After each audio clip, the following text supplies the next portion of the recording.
Donc ce soir, j'ai demandé comme thème, oui, comme thème, Dostoïevski, prophète de la résurrection spirituelle de la Russie.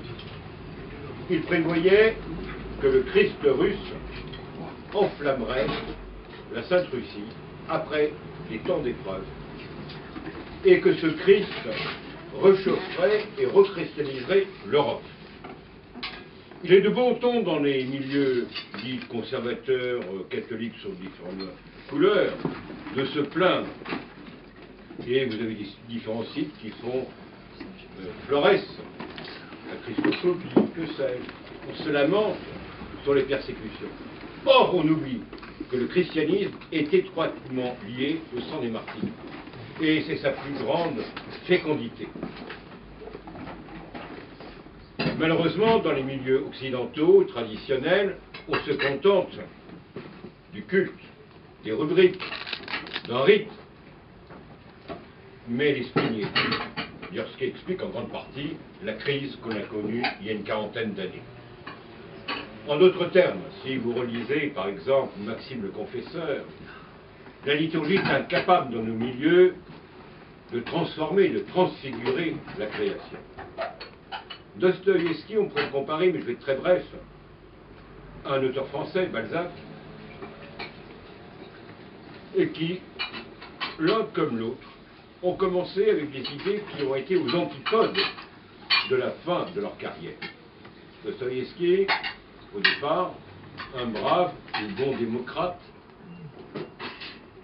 c'est un décembriste, et à l'époque, il y avait encore des camps de vacances, de rééducation, dont il a pu bénéficier et il en est sorti converti. Un petit parallèle entre la société russe de l'époque et la nôtre. L'élite s'adonnait aux tables tournantes, à l'ésotérisme, c'était détourné de la foi traditionnelle. Et quelques membres de l'élite, cherchant un approfondissement spirituel, étaient devenus gréco-catholiques. Et je fais allusion à une conférence que vous avez eue ici il y a quelque temps, la famille Volkonski, le prince Volkonski. Qu'est-ce qu'on voit? La Russie, qui a connu de graves tribulations, un régime athée, et ce qu'elle est devenue aujourd'hui. On voit vraiment là le doigt du maître de l'histoire qui ne change pas, mais par qui tout change. Donc il est bon, du moins si on est français, d'être capable de tirer des leçons de l'expérience du passé pour les combats à venir. Une petite digression sur le sang des martyrs, sur le témoignage de la foi, qui n'est pas une question d'étiquette. C'est ce qui s'est passé il y a quelque temps en Libye, où des Coptes ont été martyrisés. Ils étaient tellement joyeux qu'ils ont entraîné dans le témoignage de la foi un musulman. Posez-vous la question. Est-ce que dans les lieux de culte que vous fréquentez, si quelques Koulibaly ou autres petits barbares venaient faire quelques cartons, votre joie pourrait entraîner à la conversion ceux qui ont défilé il y a quelques jours pour les Gay Pride? J'en ai dit assez. À vous. Bon ben, je remercie frère Thierry de nous avoir proposé ce sujet. Dostoïevski, prophète de la résurrection spirituelle de la Russie et de l'Europe, j'entends de la nôtre, et je pense qu'il a tout dit, donc je n'ai pratiquement plus rien à vous dire. Alors, simple remarque, bon, sur Dostoïevski, je pense que, comme d'autres, il a agrandi ma foi, qui ne serait pas la même sans lui. Je vais le prendre, si vous voulez, de manière tout à fait simple. Dostoïevski me fait penser à un film que j'ai vu quand j'avais 11 ans au lycée Hoche à Versailles. Ça s'appelait, je crois, Alléluia, les collines de King Vidor. C'est un film qui était joué que par des Noirs américains, et on voyait Dieu le Père dans ses nuages avec sa barbe blanche. Et c'était assez merveilleux parce que ce peuple noir chantait, et Dieu le Père était derrière, on se rendait compte qu'il y avait une foi et que derrière le décor, il y avait quelque chose qui s'en trouvait, des tas de choses qui s'en trouvaient. Mais je dirais Dostoïevski est quelqu'un qui nous en toute son œuvre on trouve quelque chose qui nous dépasse. Et ça, c'est extraordinaire. Et je pense que c'est pour ça qu'il a marqué tellement de gens. Sa pensée est foisonnante, c'est un explorateur qui nous entraîne dans les soubassements de l'âme humaine. Vous savez que Nietzsche a dit de lui, c'est le seul qui m'a appris quelque chose en psychologie. Il a marqué son siècle, le 19e, le 20e. Son influence est prodigieuse et un peu méconnue. Je pense qu'il y a un avant Dostoïevski et un après. Pensez à la littérature. Donc, Camus, bien sûr, on en reparlera. Proust. L'ironie très travaillée de Proust, vient de Dostoïevski aussi. Pensez à Claudel. Pensez à des écrivains aussi simples que Sinon, enfin, moins. Pensez au roman La série noire américaine, pensez à Faulkner, pensez à Pirandello, qui n'aurait pas, à mon avis, été le même sans avoir connu cette exploration du dédoublement par Dostoïevski, du déchirement. Bien sûr, un auteur que vous connaissez, que j'espère, Stefan Zweig, manifestement inspiré par Dostoïevski. Bon, je m'arrête là parce que je ne parle pas de Bernanos, je ne parle pas de Mauriac, je fais le travail de la vie. Je m'arrête là parce que sinon, je passerai toute l'heure là-dessus. Il ne va pas s'en poser quelques questions. Derrière son génie, est-il très fréquentable? C'est pas un écrivain chauvin, slavophile, mélangeant religion, attachement exclusif à la Russie. Il y en a un aussi qu'on a un petit peu chambré, c'est Solzhenitsyn en 1976, je me rappelle. Et un membre distingué de l'Institut qui a passé toute sa vie à étudier la littérature russe. Il nous dit, mais c'est un mirage, derrière son talent, il raconte des tas de blagues. N'est-il pas convulsif, exagéré, violent? Donc on va essayer de voir le procès d'abord fait de Dostoïevski, ensuite ce qui, à mon sens, le contraire, ce qu'il est, le contraire ou très différent de cette caricature, il n'est pas d'un énergumène. Et nous allons préciser, alors là c'est plus sérieux, ce qu'il peut apporter, c'est vraiment son rôle de prophète, à notre retournement intérieur, à nous fonder dans une époque qui, elle, est convulsive, apocalyptique, ou vouée au nihilisme. Ne faites pas un dessin, réfléchissez un peu à ce qui se passe aujourd'hui. Et tirez-en les conclusions, c'est pas moi qui vais vous le rappeler. Ces livres, donc, sont-ils vraiment prophétiques? Je pense aux démons. Je préfère dire les démons au possédés, qui traitent du nihilisme révolutionnaire. N'a-t-il pas prévu et notre passé révolutionnaire, c'est-à-dire qu'on a connu en France quand même un siècle avant lui, et le futur révolutionnaire de la Russie? De toutes ses forces, il était hanté par la réconciliation. C'est un homme qui parlait à tout le monde. Il a tenté de conjurer la montée du terrorisme qu'il avait senti en Russie. La mort du tsar Alexandre II, le libérateur, l'aurait anéanti. Il est mort quelques semaines après sa mort. Et il aurait vu la Russie livrée finalement aux démons, dont elle est peut-être sortie. C'est ce que nous espérons tous. S'est-il trompé dans ses prophéties? Au contraire, sont-elles plus actuelles que jamais? N'est-il pas en résonance avec ce que nous vivons dans notre quotidien? Comme nous sommes confrontés à cette rage de détruire, menace bien précise, bien sournoise, ce nihilisme bien sournois qui nous envahit dans notre quotidien, les médias, l'art, et j'ajouterais même la religion, souvent ravalée à un modèle de consommation, non de libération. C'est notre péché, mais on verra que le grand inquisiteur saura trouver la solution pour nous libérer de nos péchés. On verra tout à l'heure. Il n'y a que le grand inquisiteur. Oui. Que faire? Comment nous battre? D'abord, il ne faut pas oublier que Dostoïevski, d'ailleurs son côté un peu rude, est un thaumaturge. Le nihilisme que nous connaissons aujourd'hui, nous devons bien sûr le combattre, mais il représente aussi, et c'est là son génie, une part secrète de nous-mêmes. Notre mission est d'échapper à ce jeu du double pervers. Dostoïevski est aussi l'écrivain qui nous a montré qu'on est du dédoublement.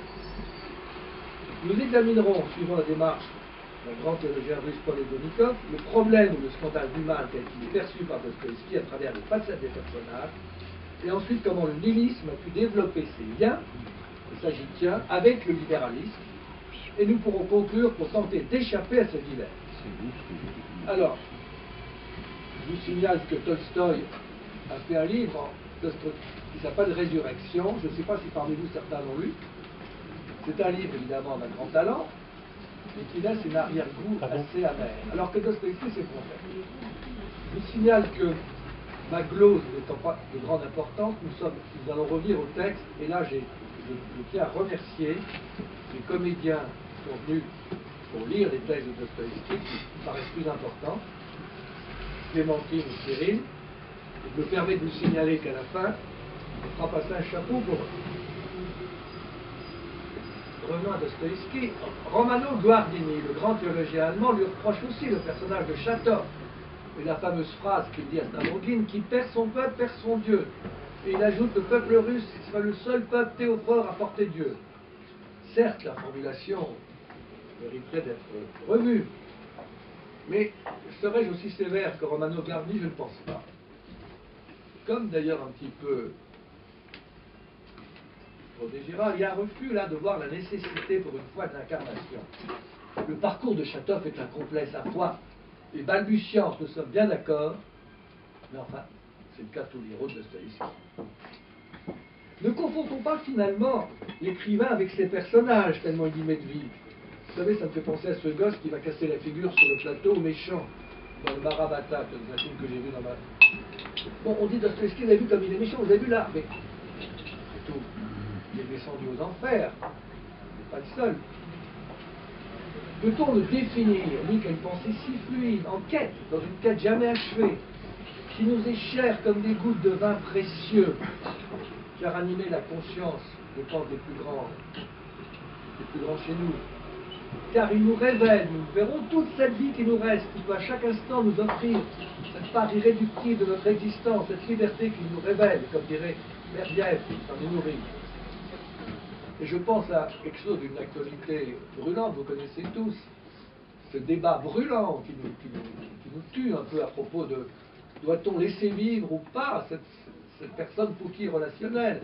Vous savez que la polémique a rebondi, même à travers les milieux catholiques, puisqu'il y a eu Chantal Delsol qui a pris position. Mais je pense que sur un cas aussi brûlant, Dostoïevski peut nous apporter aussi sa lumière. Car on verra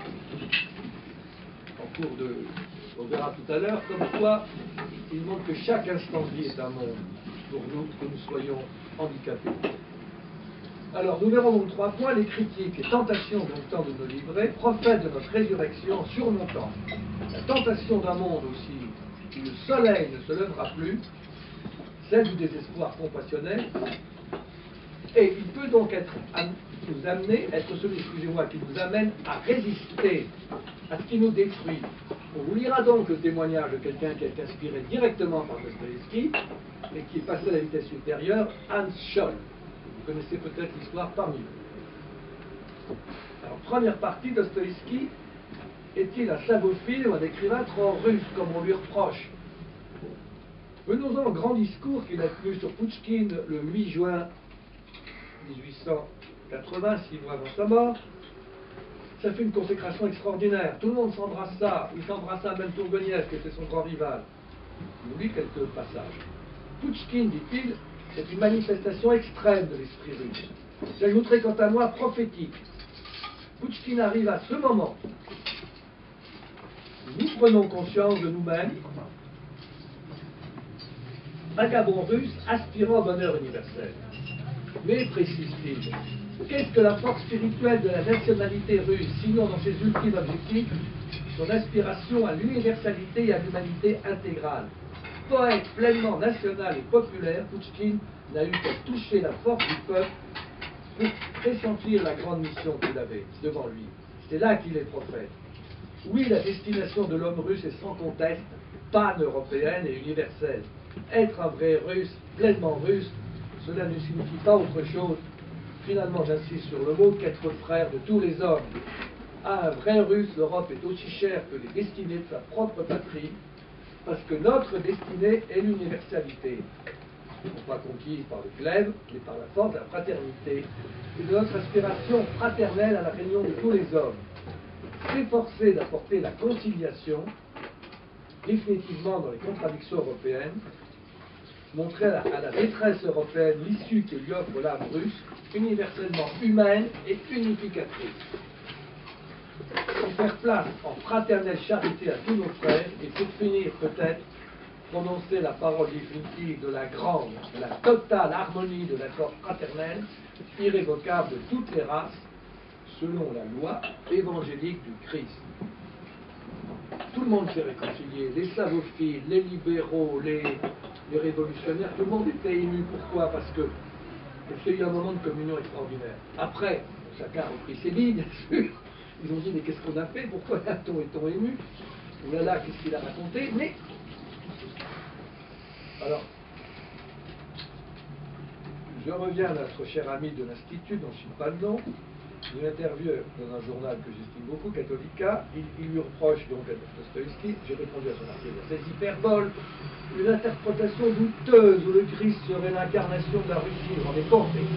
La preuve de réponse sur les paradoxes, la négation de toute croyance, le cri du révolté, dit cet homme, contre Dieu est plus proche de la vérité que les artifices de ceux qui entendent justifier. Dostoïevski ne serait pas sûr, on n'est pas sûr qu'il croit en Dieu, rendez-vous compte? Que le Christ sera l'imposteur, c'est pas un obstacle pour lui, pas plus que les péchés de la Russie, son obstacle à l'adoration qu'il lui porte. Et puis sa détestation du catholicisme était totale.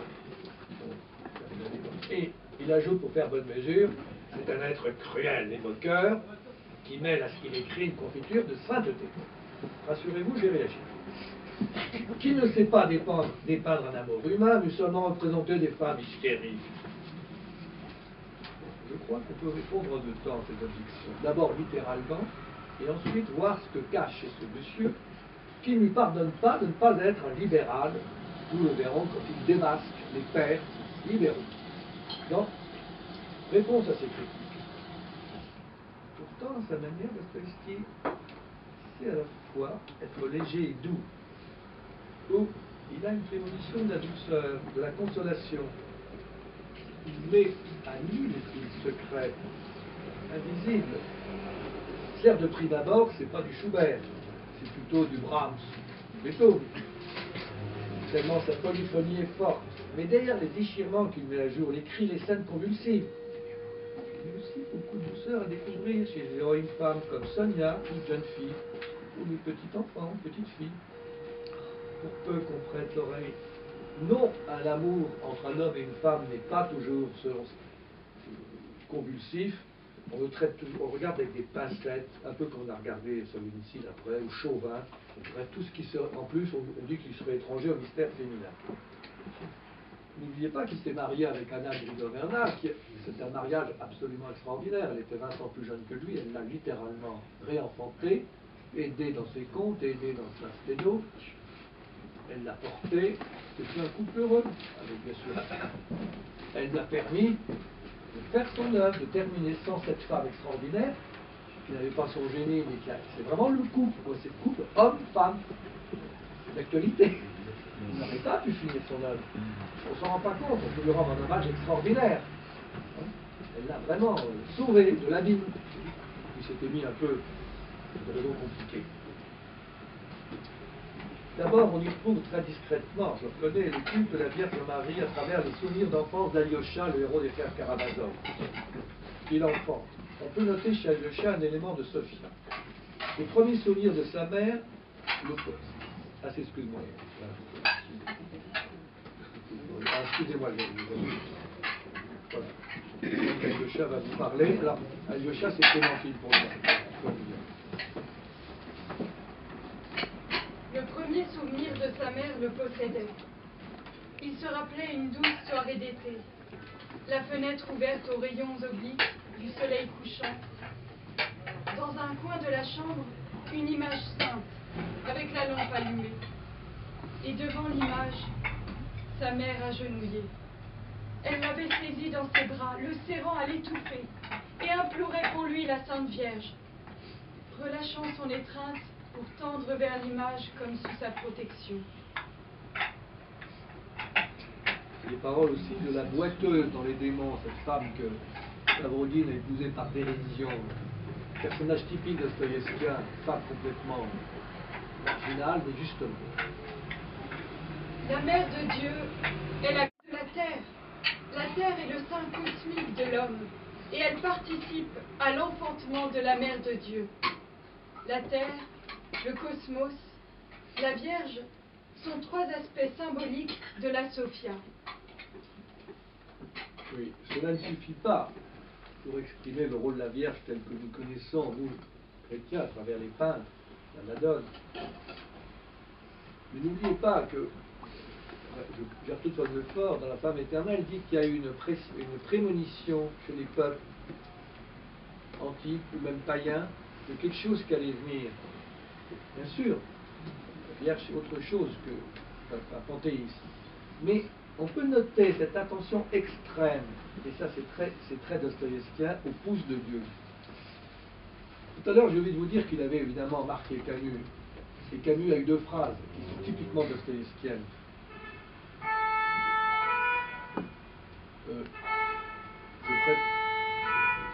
Deux phrases typiquement dostoïevskiennes. La première, c'est sur la mort du roi, en disant qu'il ne doit pas se être glorieux avec un homme faible et bon. Donc il trouve que la décapitation du roi ne fonde en rien à la République. Et la seconde phrase qu'on ne lui a pas pardonnée, c'est « Je préfère ma mère à la justice » en Algérie en 1957. Ce qu'il voulait dire simplement, ça on ne l'a pas pardonné, je préfère ma mère à cette fausse justice qu'on nous propose, c'est-à-dire que c'est ma mère la justice. Mais ça, Camus, à mon avis, n'aurait pas écrit, c'est un avis personnel, il n'aurait pas écrit s'il n'était pas pétri de Dostoïevski. Donc j'ai oublié de vous le dire. Alors, nous retrouvons aussi en Creuse, je poursuis, cette douceur refoulée dans la nouvelle intitulée Douce, magnifique nouvelle, devenue au cinéma Une femme douce par Robert Bresson. Cette nouvelle brûlante, il l'a publiée dans un écrivain, elle est tirée à part. Alors, à la fin du XIXe siècle, dans l'espace confiné d'une chambre, qu'il arpente, un mari rassemble les souvenirs de sa vie conjugale. La lente dégradation des liens jusqu'à leur rupture tragique. Son prêteur sur gage, ancien militaire démissionnaire, consacrait son énergie à faire fortune quand il a rencontré une très très jeune femme, très misérable. Il l'a épousée, croyant la sauver, la sortir de sa misère. Prenant un témoin, excusez-moi, un auditoire imaginaire, son public, il essaye de comprendre l'échec de son couple, se justifie et s'interroge aussi sur sa culpabilité. Oh, quelle fange! De quelle fange je l'ai tirée alors? Elle aurait dû le comprendre et apprécier mon geste. Je voulais par exemple, célébrer notre mariage à l'anglaise, rien que nous deux et deux témoins. L'essentiel, c'est qu'au tout début de notre mariage, et bien qu'elle s'en défende, elle eut pour moi un véritable élan d'amour. Elle s'est lancée vers moi. Elle m'accueillait avec chaleur quand j'arrivais le soir. Elle me racontait en gazouillant son enfance, ses années dans la maison paternelle, des détails sur son père et sa mère. Mais d'un seul coup, je versais une douche d'eau froide sur cet enchantement. Voilà, c'était justement mon idée. Aux emballements, je répondais par le silence. Un silence bienveillant, évidemment. Mais malgré tout, elle vit bientôt qu'elle et moi, ce n'était pas la même chose. Et que j'étais une énigme. Et moi, c'est là-dessus que je tablais. Et c'est à cause de cela que j'ai commis toutes ces sottises. Avant tout, la sévérité. C'est ainsi sous le signe de la sévérité que je l'ai conduite dans sa maison. Bref, tout en étant satisfait, j'ai créé un système. Oui, c'est la première fêlure dans le couple qui conduit l'héroïne au suicide. Ici, nous voyons un mari, bon, c'est banal, qui est passé à côté de l'amour qui lui était offert, et d'une tendresse qu'il n'a pas vue, et qu'il sent simplement alors que le drame est consommé. Cette nouvelle est-elle tout en douceur, je vous en les juge, mais c'est une gifle pour les hommes qui sont passés à côté de la femme qui aurait pu les aimer. Je songe à une nouvelle que vous connaissez tous, j'espère, Lettre d'une inconnue de Stéphane Zweig, qui a été manifestement inspiré, très influencé par Dostoïevski, qu'il a beaucoup lu, hein. Donc il a parlé. Ici, un écrivain mondain qui n'a pas su reconnaître la seule femme qui aurait pu sincèrement l'aimer, avec laquelle il aurait pu construire un vrai couple, au lieu de se disperser dans des aventures à succès. On n'est rien resté. Ce thème, d'une manière différente, est repris dans une pièce que vous connaissez, je pense, j'ai oublié de parler du rôle de Dostoïevski dans la maison de poupée d'Ibsen. Bon, où on voit surtout un manifeste féministe. Mais la pièce constate cette déchirure. Comme d'ailleurs tout le théâtre de Strindberg. Pas les déchirure du couple uniquement. D'ailleurs, c'est là où on voit tout le génie de Dostoïevski. Des gens m'ont dit, mais chez Strindberg, on ne voit pas toujours la grâce à fleurer. Apparemment, il n'est pas croyant, mais pourtant, nous sommes scotchés, comme je dis, enfin, nous sommes pris par cette pièce. Donc, il y a quelque chose qui se passe. Douceur terrible aussi, maintenant revenons de Sonia, l'héroïne de Crime et Châtiment, qui d'abord s'effondre quand Raskolnikov lui avoue son incroyance. Et il apprend qu'elle a un évangile apporté par Elisabeth, la femme qu'il a tuée, la Julienne. Bon, Mais Dieu, si ça se trouve, il n'existe pas du tout. Le visage de Sonia avait soudainement changé. Des convulsions le parcouraient. C'est avec un reproche inexprimable qu'elle le regarda. Elle voulut dire quelque chose, mais fut incapable d'articuler un mot. Tout ce qu'elle put faire, c'est d'éclater en sanglots amers, en se cachant le visage dans les mains. Alors Sonia, tu le pries beaucoup, le bon Dieu?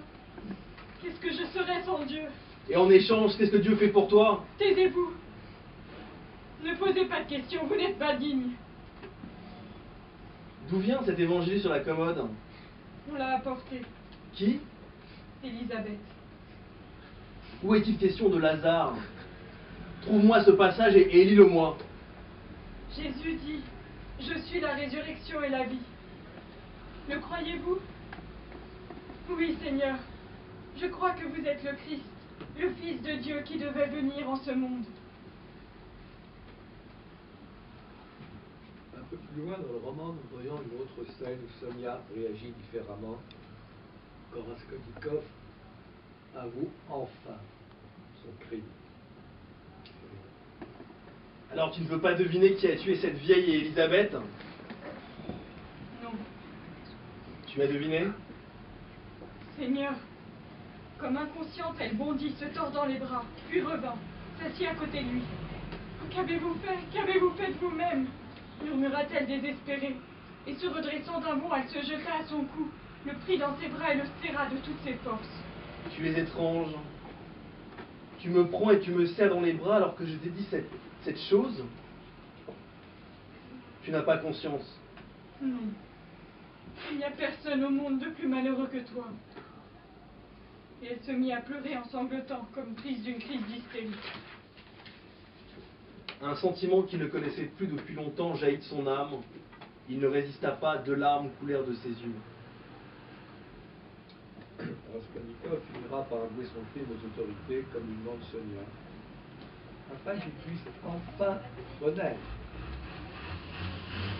Mais sa conversion, pour ceux qui ont lu le roman, demandera beaucoup de temps. Ici commence une autre histoire, nous dit l'auteur. C'est la phrase qui termine le roman, je ne sais pas si vous en rappelez. Personnellement, je trouve ça très émouvant, comme si c'était à nous de la continuer. On va essayer de voir maintenant comment Dostoïevski nous délivre des démons, en général, des démons de l'athéisme, des démons, d'autres démons. Alors, le problème du mal chez Dostoïevski, je le mets tout de suite là. Le mal que nous connaissons, que nous subissons, l'exploration du mal traverse toute son œuvre inspirée. Et le châtiment, frère Karamazov, comme le souterrain. Je ne vais pas parler du Dieu, parce qu'on pourra en parler tout à l'heure si vous voulez. Pour résumer, on pourrait dire que le mal, selon lui, s'est tourné sans fin et sans relâche autour de soi-même, en exergue des possédés, des démons, je préfère. Dostoïevski place un poème de Pouchkine qui nous servira de fil conducteur. Que le diable m'emporte, nulle trace de route, le démon nous entraîne à travers champs et nous fait tourner en rond. Maintenant, on ne peut pas ne pas se poser la question, Dostoïevski est-il au service de l'athéisme, est-il vraiment chrétien? Ben Zweig pense que non. Ma réponse, je la ferai après, mais vous la devinerez. Dans les frères Karamazov, il y a le grand dialogue entre les 2 frères, Ivan Yete et Alyosha. Dans une formule célèbre, Ivan avoue, je rends mon billet à Dieu, on pourrait dire je rends mon tablier, et finit avec l'athéisme pur et dur, tout est permis. Voici le dialogue entre Ivan et Alyosha. Ivan est joué par Clémentine, Alyosha par Cyril.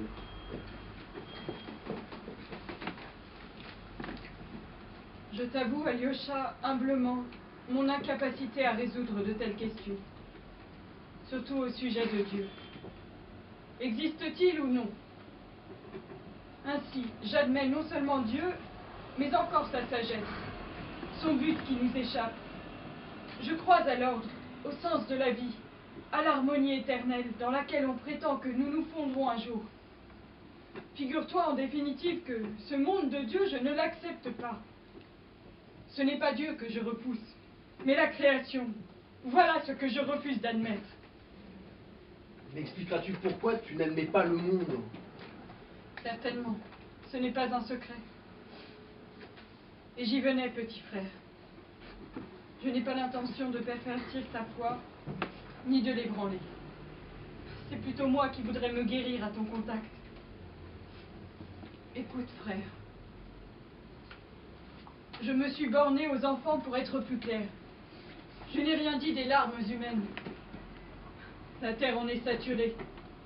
Je sais seulement que la souffrance existe, qu'il n'y a pas de coupable, que tout s'enchaîne, que tout se passe et s'équilibre. Ce qu'il me faut, c'est une compensation que je vois moi-même. Je ne veux pas que mon corps, avec ses souffrances et ses fautes, serve à féconder l'harmonie future, à l'intention de je ne sais qui. Je veux voir de mes yeux la biche dormir près du lion, la victime embrasser son meurtrier. Mais les enfants, qu'en ferais-je? Je ne peux pas résoudre cette question. Si tous doivent souffrir afin de conquérir par leur souffrance à l'harmonie éternelle, quel est le rôle des enfants? On ne comprend pas pourquoi ils devraient souffrir eux aussi, au nom de l'harmonie. Mais Alyosha, il n'a pas grandi, ce gamin de 8 ans, déchiré par des chiens. Je ne blasphème pas. Je comprends comment tressaillira l'univers lorsque le ciel et la terre s'uniront dans le même cri d'allégresse, et lorsque tout ce qui vit ou a vécu proclamera « Tu as raison, Seigneur, tes voix nous sont révélées ». Lorsque le bourreau et la mère de l'enfant s'embrasseront et déclareront avec des larmes « Tu as raison, Seigneur ». Sans doute alors, la lumière se fera et tout sera expliqué. Le malheur, c'est que je ne puis admettre une solution de ce genre. Crois-moi, Alyosha, il se peut que je m'écrirai peut-être avec les autres, voyant la mère embrasser le bourreau de son enfant. Tu as raison, Seigneur, mais ce sera contre mon gré. Je me refuse à admettre cette harmonie supérieure. Je prétends qu'elle ne vaut pas une larme d'enfant. Une petite larme de cette victime qui se frappait la poitrine. C'est par amour de l'humanité que je ne veux pas de cette harmonie. L'entrée coûte trop cher. J'aime mieux rendre mon billet d'entrée. En honnête homme, je suis même tenu à le rendre, au plus tôt. C'est ce que je fais. Je ne refuse pas d'admettre Dieu, mais très respectueusement, je lui rends mon billet. C'est de la révolte. De la révolte. Mais peut-on vivre révolté? Or, je veux vivre. Réponds-moi franchement, Alyosha. Imagine-toi que les destinées de l'humanité sont entre tes mains, et que pour rendre définitivement les gens heureux, pour leur procurer enfin la paix et le repos, il soit indispensable de mettre à la torture ne fût-ce qu'un seul être, l'enfant qui se frappait la poitrine de son petit poing, et de fonder sur ses larmes le bonheur futur. Consentirais-tu dans ces conditions à édifier un pareil bonheur? Réponds-moi sans mentir. Non, je n'y consentirai pas. Alors peux-tu admettre que les hommes consentiraient à accepter ce bonheur au prix du sang d'un petit martyr? Non, je ne puis l'admettre, mon frère. Tu as demandé s'il existait dans le monde entier un être qui aurait le droit de pardonner. Oui, cet être existe. Il peut tout pardonner, tous et pour tout. Car c'est lui qui a versé son sang innocent pour tous et pour tout. Tu l'as oublié. C'est la pierre angulaire de l'édifice. Et c'est à lui de crier « Tu as raison, Seigneur, car tes voies nous sont révélées. » Ah oui, le seul sans péché. Et qui a versé son sang? Non, je ne l'ai pas oublié. Sais-tu, mais ne ris pas que j'ai composé un poème à son sujet, le grand inquisiteur. Ici, dans le premier point, sur la souffrance des innocents, Ivan trouve le point faible qui permet de renverser la sagesse divine. Ce qui va dans le discours des révoltés, l'incapacité à résoudre le problème du mal étant la base de l'incroyance, de l'athéisme, de l'intelligentsia russe de l'époque. Bielenski, le grand critique qui a lancé Dostoïevski, ami des conspirateurs, et auquel Dostoïevski répond plus tard, 20 ans après, dans son roman. Oui, Dostoïevski est capable d'avoir une discussion et de la replacer 20 ans après, parce que ça l'avait quand même frappé. Finalement, Ivan, qui finalement reprend Bielenski, reproche à Dieu de ne pas être conforme à sa conception, à sa vision de Dieu. Si le monde ne peut pas être justifié par la raison, on ne peut accepter ce monde. Il est absurde que les petits-enfants soient solidaires des méfaits de leur père. Il voudrait donc corriger l'œuvre de Dieu. Selon le critique Bielenski, dans les années 1848, il n'y a ni crime, ni péché. C'est l'actualité, seulement des affamés. Ni crime, ni péché, seulement des affamés. On dit ça aujourd'hui d'une autre manière, je vous renvoie à l'actualité. Je ne dirais pas qui, mais enfin, il y a des gens qui ont le pouvoir qui disent ça. Et il n'y a ni crime ni péché, seulement des affamés. Et discriminés, on dirait des discriminés. Parole que mettra Dostoïevski dans la bouche des grands inquisiteurs. Que répondre à Ivan? Toute l'œuvre de Dostoïevski, répond Ivan, le Christ crucifié qui nous ressuscite à partir d'un désespoir. Dieu, gamme liberté, tolère le mal, il y a retrait de Dieu dans les larmes silencieuses, dans le mystère de l'agneau immolé. Évidemment, on pensera Camus, mais enfin. Alyosha, par contre, va agir dans un premier temps. Il ira voir la famille du pauvre Ilyusha, l'enfant devenu martyr de ses condisciples, suite aux brutalités de son père. On y reviendra. Alors, petite chose drôle, Ivan prend congé d'Alyosha, qui lui suit du regard, et tout à coup, il remarque que Ivan se dandine en marchant, qu'il a l'épaule droite plus basse. C'est une prémonition du romancier pour annoncer le dédoublement d'Ivan qui va finir gravement malade, sa personnalité ayant éclaté. Venons-en maintenant au plat de résistance, que vous connaissez peut-être tous, je pense, la légende du grand inquisiteur. Je vous signale que le nom du grand inquisiteur, Soledev, Rozanov, Berdyaev, Séron Franck, tout ce que la Russie comporte de plumes, des gens qui comptent, ont abondamment parlé. Donc c'est quand même, à mon avis, quelque chose de central pour Dostoïevski. Alors qu'est-ce qu'il écrit Dostoïevski, le procureur du Saint-Synode, dont je ne prononce pas le nom, qui était un orthodoxe très attaché à l'orthodoxie pure et dure?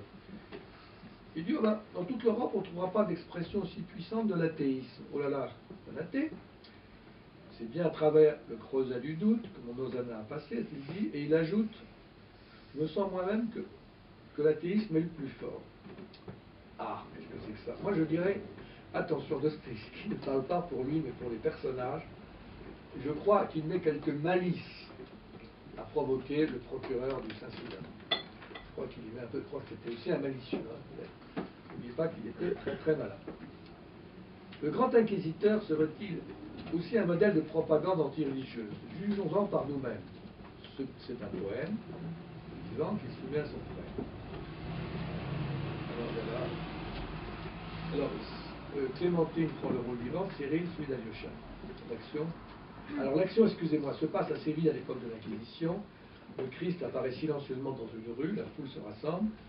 Le grand inquisiteur, un vieillard, excusez-moi, âgé de 90 ans, le reconnaît, le fait arrêter.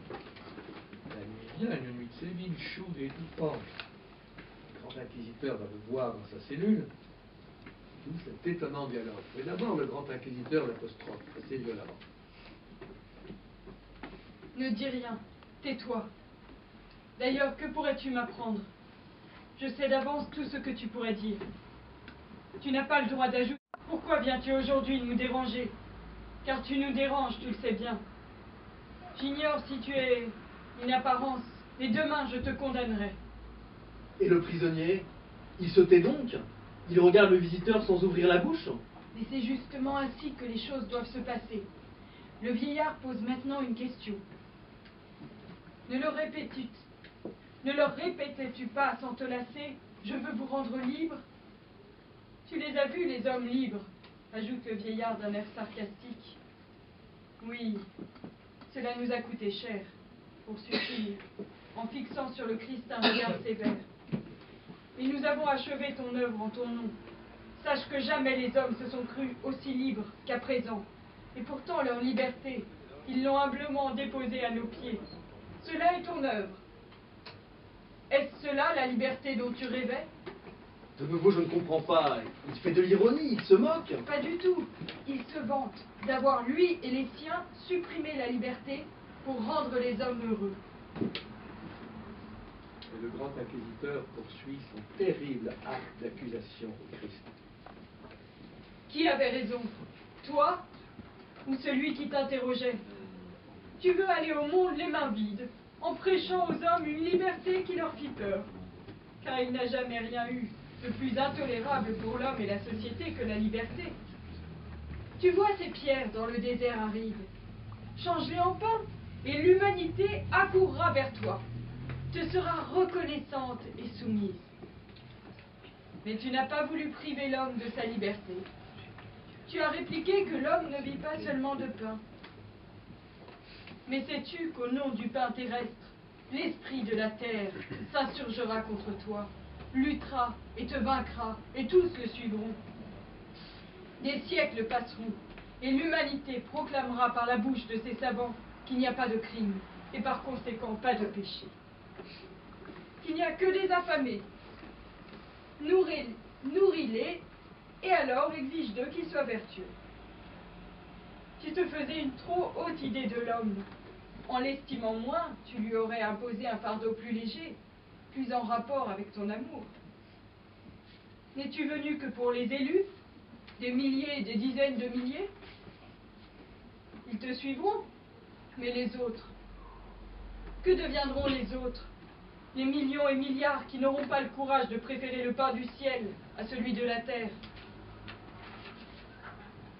As-tu oublié que l'homme préfère la paix, et même la mort, à la liberté de discerner le bien et le mal? Il n'y a rien de plus séduisant que le libre arbitre, mais rien de plus douloureux. Et il conclut: nous avons corrigé ton œuvre en la fondant sur le miracle, le mystère et l'autorité. Nous ne sommes pas avec toi, mais avec lui. Les hommes se sont réjouis d'être conduits comme un troupeau et d'être délivrés du don funeste que tu leur avais fait, la liberté. N'avons-nous pas aimé l'humanité, nous qui avons reconnu sa faiblesse et allégé son fardeau? C'est notre secret. Aux hommes, nous donnerons le bonheur d'être faibles, ce qu'ils sont. Nous leur prouverons qu'ils sont sans force, de pauvres enfants, mais que le bonheur de l'enfance est le plus doux. Nous leur dirons que tout péché sera racheté, s'il est commis avec notre permission. C'est par amour que nous leur permettront de pécher. Ils nous en prendront la peine sur nous. Ils nous chériront comme des bienfaiteurs qui se chargent de leurs péchés devant Dieu. Suivant leur degré d'obéissance, nous leur permettrons ou nous leur défendrons de vivre avec leur femme ou leur maîtresse, d'avoir des enfants ou de ne pas en avoir. Ils nous soumettront les secrets les plus pénibles de leur conscience. Nous résoudrons tous les cas et ils accepteront notre décision avec allégresse, car elle leur épargnera le grave souci de choisir eux-mêmes librement. Ils mourront paisiblement, ils s'éteindront doucement en ton nom, et dans l'au-delà, ils ne trouveront que le néant. Nous garderons le secret, nous les bercerons pour leur bonheur, d'une récompense éternelle dans le ciel. Mais c'est absurde. Ton poème est un éloge de Jésus et non un blâme. Qui va croire ce que tu dis de la liberté? Ton inquisiteur ne croit pas en Dieu. J'ai pensé terminer ainsi mon poème. Sans prononcer un mot, le prisonnier s'approche du vieillard et baise avec douceur ses lèvres exsangues. L'inquisiteur tressaille et va vers le prisonnier.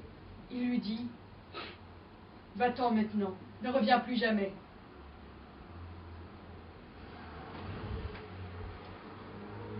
Oui, je veux dire, je pense que la fin qui a été libre, nous leur dirons que tout péché sera racheté avec la permission. C'est un programme d'euthanasie spirituelle, morale et physique. Je crois que nous sommes en plein dedans, me semble-t-il. Tout péché sera racheté. Alors qui va le dire?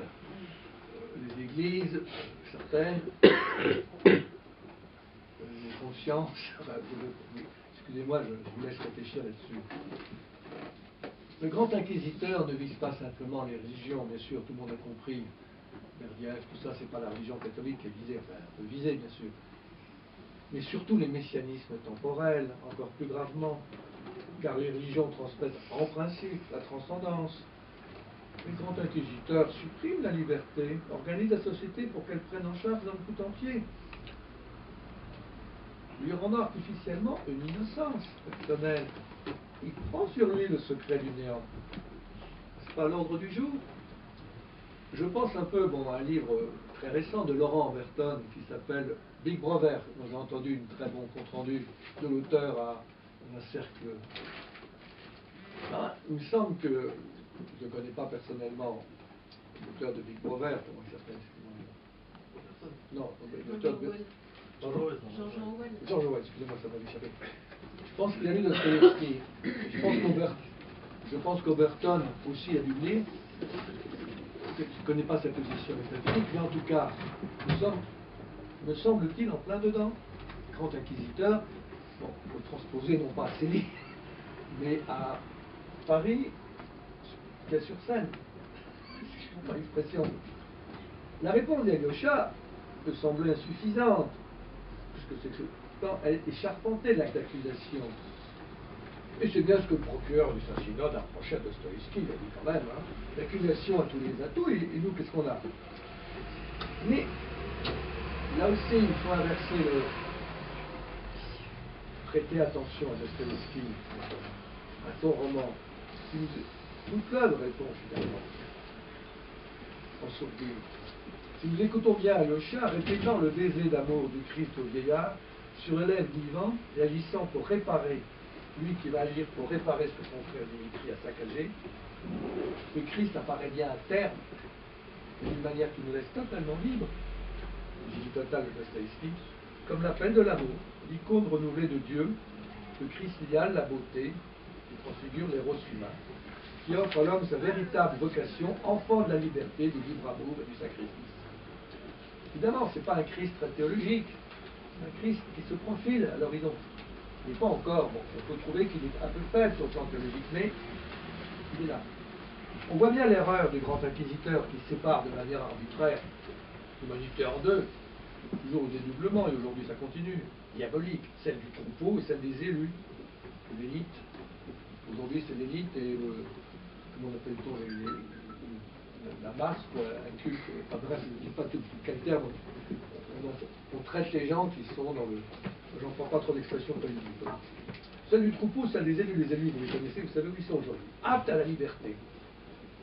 Comprenez. Ils séparent le divin de l'humain du Christ, qui n'apparaît plus que comme Dieu, alors que Dostoïevski insiste sur l'humanité du Christ. Il y a d'autres paroles sur le... On ne pas le temps. Maintenant, c'est un peu long, mais je voudrais quand même parler un peu du prophétisme et du nihilisme par Dostoïevski à la lueur des démons. Parce qu'il a bien prophétisé ça, il a un peu insisté. Bon, les démons, je dis ça, c'est parce que les démons, c'est une œuvre fabuleuse. On a l'impression que personne ne l'a lu. Tout a été dit dans les démons. Shigalef, la liberté absolue qui tue tout le monde. Bon, on parle d'égalitarisme. Mais on dirait que personne n'a lu les démons, enfin, à part que pour ça, évidemment, on boit de café, mais c'est tout. Quand même. Alors pour Dostoïevski, l'expert de la liberté peut être révolte, mise en cause radicale. Le christianisme moralisateur, tout ce que Nietzsche a su très bien, excusez-moi dire. Mais elle peut être aussi autre chose. Non, le Christ ressuscité. La quête du mal. Bon, ça c'est Dostoïevski, n'est qu'une quête désespérée de Dieu. Bon, la révolte est mise en scène contre un monde non pacifié, pour qui le Christ n'aurait rien trouvé après la croix. C'est ça la grande tentation d'aujourd'hui, à mon avis d'aujourd'hui. Ce qui aboutit à des grands cris du nihilisme européen. Le soleil se lève, dit Dostoïevski, et regardez-le, ne dirait-on pas qu'il est mort? Tout est mort. L'homme est seul. On verra ça avec Versilov à la fin. Je pense à cette intervention de Renaud Camus récemment et de Michel Onfray. Renaud Camus est un écrivain qui a un certain talent. Michel Onfray a défendu très bien Camus, mais qui disent finalement faites pas d'enfants. Ils disent pas l'homme est mort, mais après nous on est mort, quoi. Parce que faire des enfants aujourd'hui, c'est pas recommencer, non, c'est pas l'homme est mort. Je pense que c'est la grande tentation d'aujourd'hui. Quelle que soit l'estime qu'on peut avoir pour ces gens, alors ça avance esprit du néant. Alors là, excusez-moi, je vais suivre assez près Paul Exotimov, c'est un grand théologien russe, enfin russe en France. Qu'est-ce que le mal pour Dostoïevski? Il montre que le mal n'est ni créé, ni une imperfection assez par la créature, mais une liberté qui parodie Dieu, un imposteur, qui décompose et dénature l'être jusqu'à son terme. Le mal comme désir de Dieu, détaché de Dieu, ravageant l'être, et qui crée une exigence absolue à laquelle on ne saurait résoudre la suppression de Dieu, qui conduit finalement, et on l'a vu de manière très nette, depuis 2 siècles, n'ayons pas peur des mots, la suppression de l'homme, car si Dieu est, il est Père, et l'homme ne peut être que son enfant. Demandez ça à certaines époques de notre histoire ou d'autres histoires. Allez dire à ceux qui massacraient, nous sommes les enfants de Dieu, comment ils vont répondre? Qui massacrent aujourd'hui. Le dédoublement du héros, vu chez Ivan, du double, de la multiplicité, c'est l'homme qui est dans la cage au miroir, comme le petit Klaus, jeune héros de la Reine des Neiges. Je ne sais pas si vous avez lu ce livre. Petit Klaus qui capte Andersen. Cela peut être aussi, bon, l'icône brisée chez Dostoïevski, par Versilov, dans l'adolescent. Cela aboutit à la négation de Dieu, la décomposition de l'homme sans lien. C'est ça, c'est l'homme qui a brisé le lien qui le relie à la chair, le lien charnel.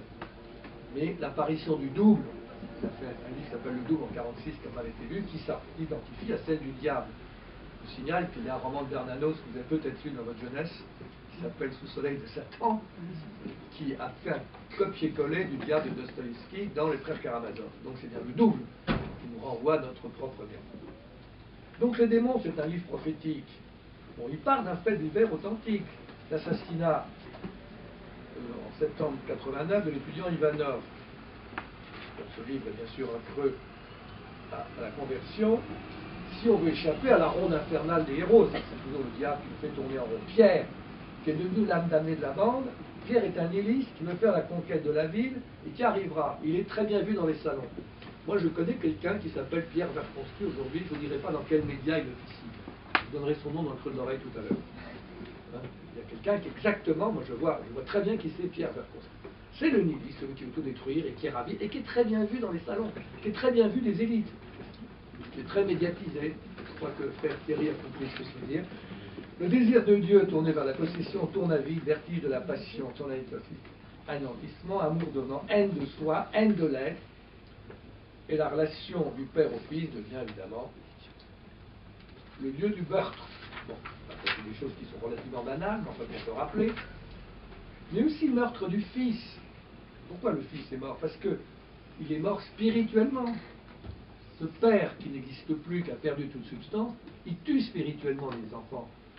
Je ne sais pas si ça a perdu son actualité. Bon, alors là, dans Les démons, il y a un professeur qui joue le grand libéral, le grand homme, et là, bon, alors le plan d'organisation de l'homme sans Dieu, on a vécu une métaphysique hostile à toute manifestation du spirituel. On refoule, aboutit à la bestialité. Dernier stade de la désagrégation, l'homme prisonnier de l'ancienne morale, vous connaissez ça, l'ancienne morale qui nous embête, hein, doit être surmonté, c'est-à-dire détruit, toute la morale.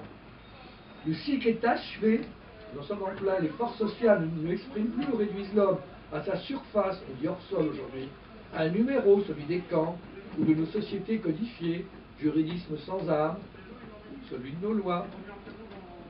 J'ajouterai aujourd'hui, ça c'est l'idolâtrie de l'économie ou du social qui repose sur du vide.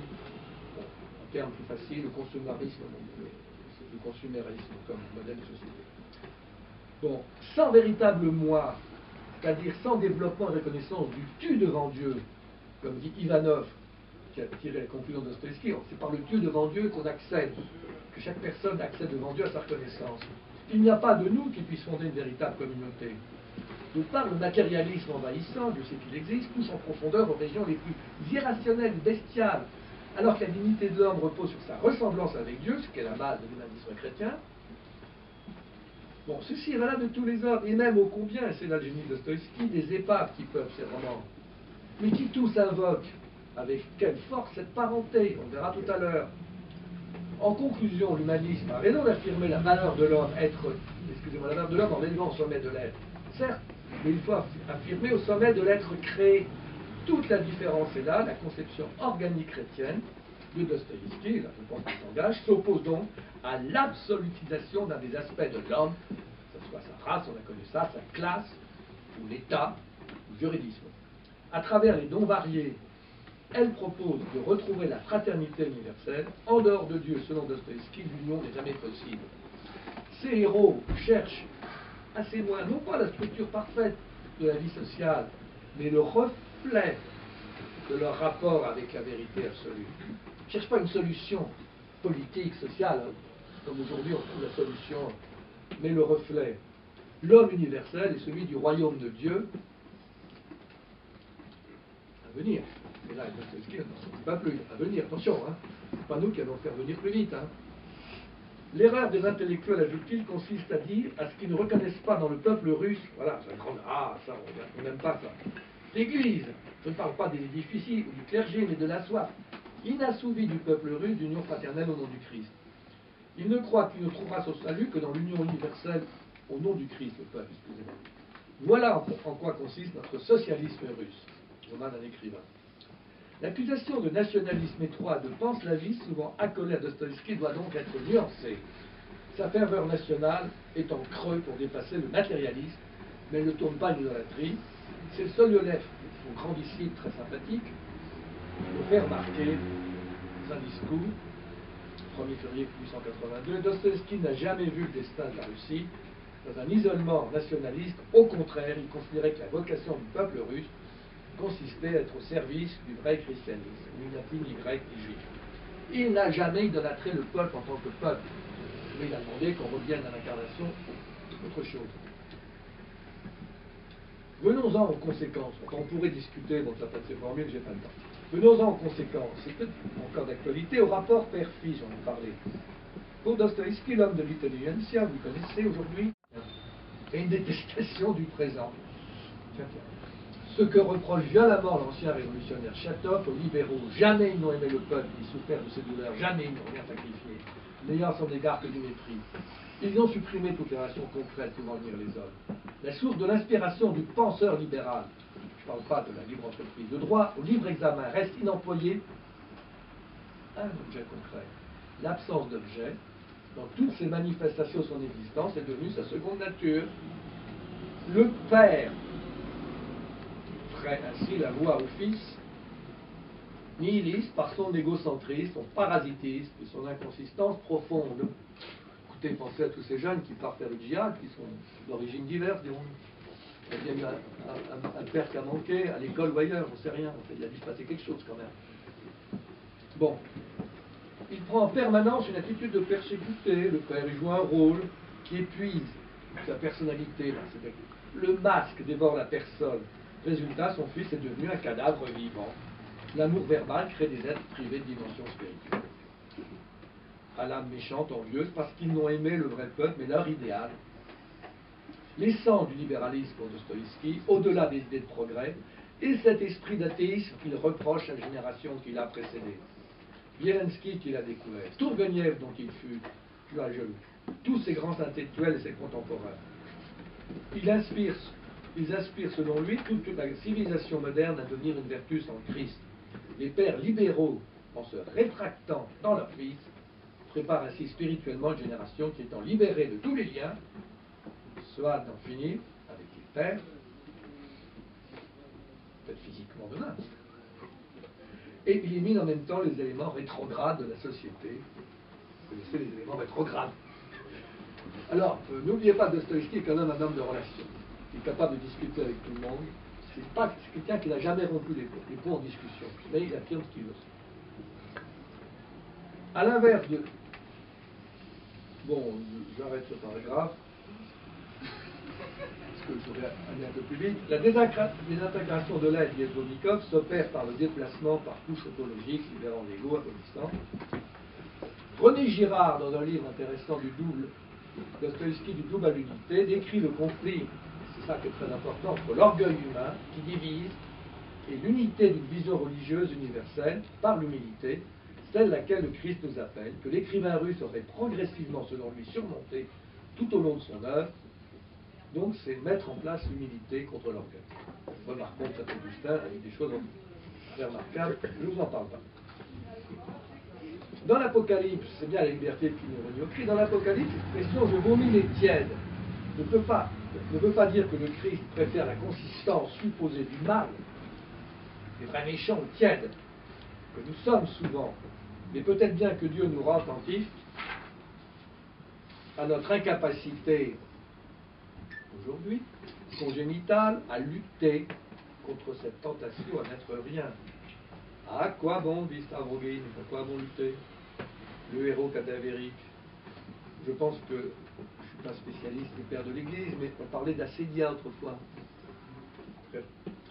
Incapable de s'aimer, donc pourvu d'une haine cachée sous un rire constant, le révolutionnaire libère l'énergie de destruction, on le voit, de la haine en supprimant les barrières, en libérant les instants. Alors, troisième partie, j'annonce, excusez-moi, Dostoïevski, prophète de notre résurrection. Et surmontant la dernière tentation, celle du soleil qui ne reviendra pas, dont j'ai un petit peu parlé. Comme nous l'avons vu, Dostoïevski creuse et élargit le débat entre Dieu et nous. Nous verrons comment il laisse entrevoir à chacun de nous un monde qui ne s'effacera pas. Il existe chez lui des cris de foi parmi les plus forts qui surgissent des héros déchus. Par exemple, Dimitri dans les frères Karamazov. Frère, j'ai senti naître en moi depuis mon arrestation un nouvel être, un homme nouveau et ressuscité. Il existait en moi, mais jamais il ne se serait révélé sans ce coup de foudre. Oui, nous serons à la chaîne, privés de liberté, mais dans la douleur nous ressusciterons à la joie, sans laquelle l'homme ne peut pas vivre, ni Dieu exister, car c'est lui qui la donne. C'est là son privilège. Seigneur, que l'homme se consomme en prière. Comment vivrait-on sous terre sans Dieu? Il ment, Ratikine. Si on chasse Dieu de la terre, nous le rencontrerons sous terre. Un forçat ne peut se passer de Dieu, encore moins qu'un homme libre. Et nous, les hommes du souterrain, nous chanterons des entrailles de la terre un hymne tragique au Dieu de la joie. Vive Dieu et sa joie divine, je l'aime.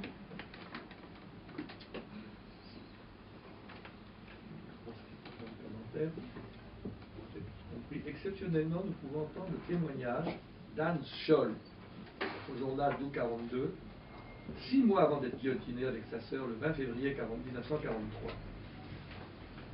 Je ressens ici Dostoïevski autrement qu'en Europe centrale.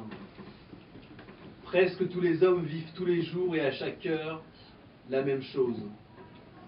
L'abîme qui s'ouvre sous leurs pas, indifférent à l'improviste, la pureté qu'ils massacrent de leurs pieds maladroits, et par milliers ils font porter le poids de leurs péchés sur les épaules d'un enfant innocent et fragile. Il n'y en a qu'un pour ouvrir les yeux et pour voir le monde des hommes. Il voit que chaque créature recherche miséricorde et rachat.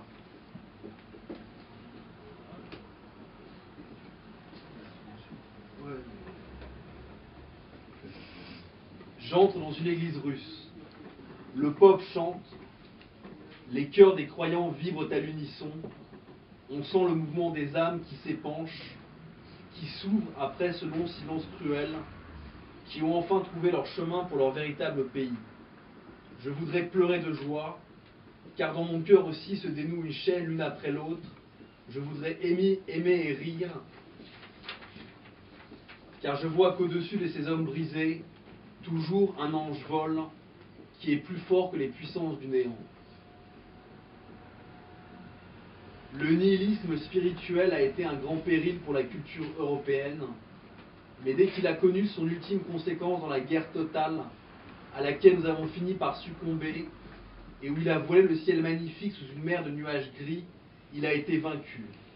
Après le néant, plus rien ne peut venir, mais il faut bien que quelque chose arrive, parce que toutes les valeurs ne pourraient être détruites chez tous les hommes, et qu'il existe toujours des gardiens pour allumer la flamme et la transmettre de l'un à l'autre, jusqu'à ce qu'une nouvelle vague de renaissance submerge la terre. Le voile gris des nuages sera pour ainsi dire déchiré par le soleil d'un nouveau réveil religieux. J'ai vraiment besoin de préciser l'actualité de ce texte. Et j'ai vraiment besoin de vous préciser l'actualité de ce texte. Le soleil. Le voile gris des nuages sera pour ainsi dire déchiré par le soleil d'un nouveau réveil religieux. Personnellement, bon. Maintenant, passons à Crime et Châtiment. Le héros, Raskolnikov, médite son crime. Je vous signale que Raskolnikov, je dis ça parce que c'est une petite pierre dans votre jardin, il a vraiment un modèle. Quelqu'un qui façonne, c'est Napoléon. Quand même le préciser. C'est à partir de Napoléon qui se dit, après tout, l'orgueil d'être un peu comme Napoléon, qui organise son crime. Je trouve même que dans l'adolescence, son héros, bon, enfin ça c'est Balzacien, c'est bon. Alors, dans Crime et Châtiment, donc, il rencontre Marmeladov, alors qu'il nourrit, enfin qu'il est en train de méditer son crime, être qui a parcouru tous les degrés de la déchéance. Par sa veulerie, il a même poussé sa fille Sonia à se prostituer pour sa ration de vodka. Mais Marmeladov en appelle malgré son indignité, ou à cause d'elle, au juge des derniers temps. Et celui qui nous plaindra, c'est celui qui plaint tout le monde, qui comprend toute créature. Il est l'unique et le juge, c'est lui. Il viendra ce jour-là, et il rendra justice à chacun. Il pardonnera les bons et les méchants, les sages comme les humbles. Et quand il en aura fini avec les autres, alors sa parole s'élèvera vers nous. Sortez, vous qui vivez dans la fange. Et là, tous sortiront, sans avoir honte, et nous nous lèverons. Et il dira, porcs que vous êtes, à l'image de la bête et à son sceau, mais vous aussi, venez à moi. Alors les très sages diront, Seigneur, cela pourquoi les accueillir? Et il dira, si je les reçois, ô sages, ô raisonnables, c'est qu'aucun d'entre eux ne se croyait digne d'être reçu. Et il tendra vers nous les mains, et nous tomberons à ses pieds, et nous pleurerons, et nous comprendrons tout. Une telle qualité de foi, j'aimerais la rencontrer. C'est certain Claire aussi.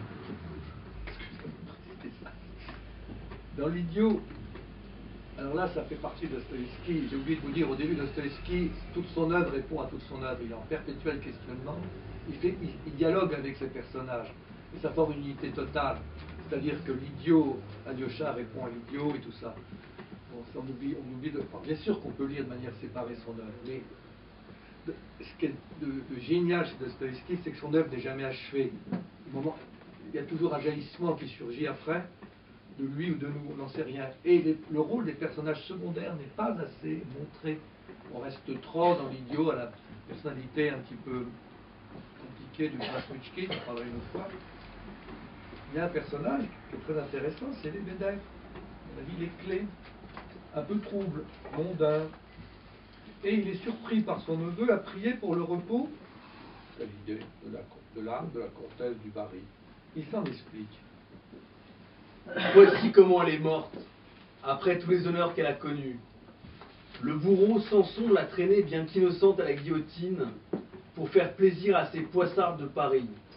Son épouvante fut telle que, quand elle sentit que le bourreau lui courbait la nuque sous le couperet et la poussait à coups de pied, tandis que les gens riaient autour d'elle, elle se mit à crier. Encore un moment, monsieur le bourreau, encore un moment, je vous prie. Eh bien, c'est peut-être pour ce moment-là que Dieu lui pardonnera. Car on ne peut imaginer pour l'âme humaine une plus grande misère que celle-là. Sais-tu ce que veut dire le mot misère? Il désigne précisément ce moment-là. Quand j'ai lu le passage où est relaté ce cri de la comtesse suppliant qu'on lui fasse grâce d'un moment, j'ai eu le cœur serré. Et j'ai eu dans mes prières une pensée pour cette grande pécheresse. Pourquoi ricanes-tu? Ajoute les Bédef, s'adressant à son neveu. Tu ne le crois pas, athée que tu es? Ce cri, la comtesse du Barry, fut longtemps considéré avec mépris dans la Révolution. Cette femme est morte comme elle a vécu. Et jugée sévèrement aussi bien par donc, les révolutionnaires que les victimes, comme venant d'une femme ayant perdu un peu sa dignité, en montrant sa peur devant la guillotine. Or, grâce à l'opinion personnelle, à l'évidence, on peut comprendre que ce cri était en fait un cri christique, et que cette pauvre comtesse réclamait tout simplement à cet instant, un instant de grâce que nous réclamons tous. Tout moment de notre vie, dans des conditions parfois douloureuses, ce n'est pas un dessein pour aujourd'hui. Une part d'éternité. Qui mieux que Dostoïevski était placé pour la comprendre, lui qui avait connu ses ultimes instants, avant son exécution, annulée à la dernière seconde, prévue en 1848, et qui raconte cela 2 fois dans son journal, et dans l'Idiot, dans l'Idiot. Et qui raconte comment ces instants se métamorphosaient en monde. Pendant 15 ou 20 minutes, cet homme vécut dans la conscience absolue qu'il allait mourir dans quelques instants. Cet homme me déclara que ces 5 minutes lui avaient paru sans fin. Il allait vivre un grand nombre de vies. Il voulait se représenter aussi rapidement que possible et aussi clairement que possible ce qui allait lui arriver. À présent, il existait et il vivait. Dans 3 minutes, où serait-il?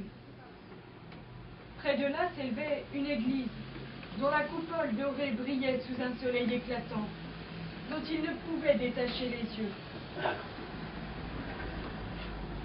Il déclara que rien ne lui avait été plus pénible que cette pensée. Si je pouvais ne pas mourir, si la vie m'était rendue, quelle éternité s'ouvrirait devant moi! Je transformerais chaque minute ou instant en siècle de vie. Je n'en perdrais pas une seule pour ne pas les gaspiller. Oui, alors Dostoïevski n'a plus jamais eu peur de la mort après ça. Il l'avait déjà vécu. Au contraire de Tolstoï, dont ça explique la fin de sa vie. Enfin, ceci est la comtesse du Barry n'a pas pu nous raconter ses impressions.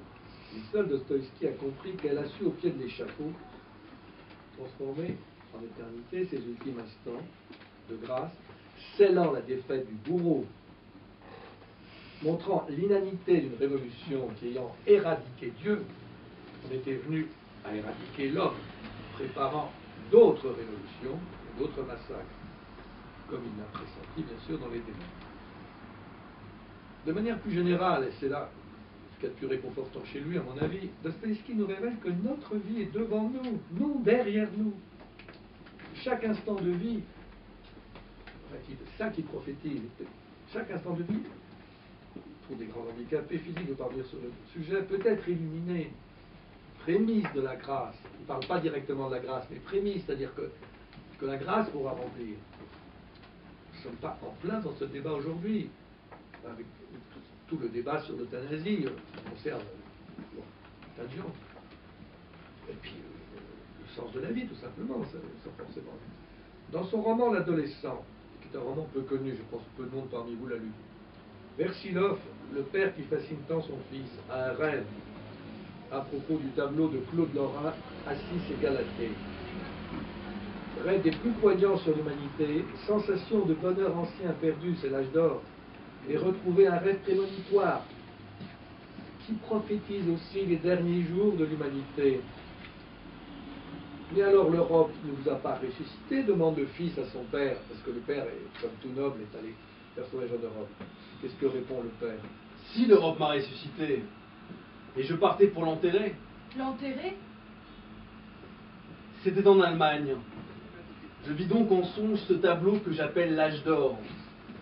Des vagues bleues et caressantes, des îles et des rochers, une côte fleurie dans le lointain, un panorama féerique, un coucher de soleil séducteur. C'était là le paradis terrestre de l'humanité, les dieux descendus du ciel s'apparentant aux hommes. Oh, qu'ils étaient beaux ces hommes-là! Ils se levaient et s'endormaient, heureux et innocents, pas seulement en peinture, mais en réalité. Songe merveilleux. Une sensation de bonheur encore inéprouvée traversa mon cœur, jusqu'à la douleur. À travers la verdure des fleurs placées, sur la fenêtre, un faisceau des rayons obliques frappait la vitre de ma chambrette et m'inondait de lumière.